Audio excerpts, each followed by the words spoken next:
সম্প্রতি সামাজিক যোগাযোগ মাধ্যমে এক পুলিশ সদস্যের দায়িত্ব পালন করার একটি ভিডিও ভাইরাল হয়েছে। ভিডিওতে দেখা যায় সড়ক থেকে আন্দোলনকারীদের সরিয়ে দিতে কাজ করছেন ওই পুলিশ সদস্য। তিনি তার হাতের লাঠি দিয়ে বিক্ষোভকারীদের স্পর্শ না করে কেবল শব্দ তৈরি করে ছত্রভঙ্গ করে দিচ্ছেন। সামাজিক যোগাযোগ মাধ্যমে ওই ভিডিও ছড়িয়ে পড়লে অনেকেই তার প্রশংসা করেন। ভিডিওটি শেয়ার করে শাহাদাত হোসেন নামের একজন লিখেছেন, এ পুলিশ ভাই দেখিয়ে দিলেন বর্তমান সরকারের কাছে অনুরোধ তাকে বের করে পুরস্কৃত করুন। হিমেল চাকমা লিখেছেন, লাঠি আর বডির সংস্পর্শ ছাড়া কিভাবে মিছিল ছত্রভঙ্গ করতে হয় এ পুলিশ ভাই দেখিয়ে দিলেন। হিমেল চাকমার পোস্টটি নিজের ফেসবুক আইডিতে শেয়ার করে আইন উপদেষ্টা ডক্টর আসিফ নজরুল লিখেছেন, এই পুলিশ ভাইটাকে অনেক ভালোবাসা।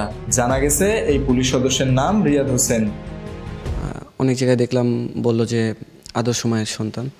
তো আমার আম্মু আমাকে সবসময় একটা কথাই বলে যে আমি যাতে কাউকে আঘাত না করি বা কারোর বিরুদ্ধে মারমুখী না হই। ডেমরা পুলিশ লাইনে কর্মরত আছি। কখন কোন আন্দোলন হয় সেটা আমাদের জানা থাকে না।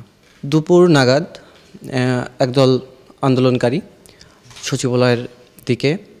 সচিবালয়ের গেটের দিকে আসতে থাকে এবং সচিবালয়ে প্রবেশ করার চেষ্টা করে।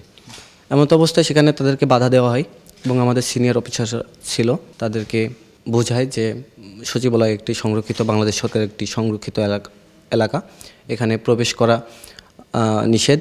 তাদেরকে ওখানে বলা হয় যে তারা যাতে সচিবালয়ে প্রবেশ না করে।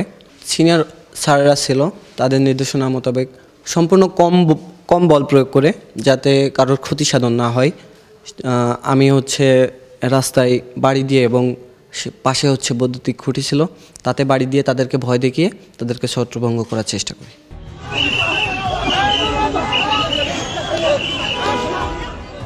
মেহেদী হাসান বাপ্পি, খুলনা গেজেট।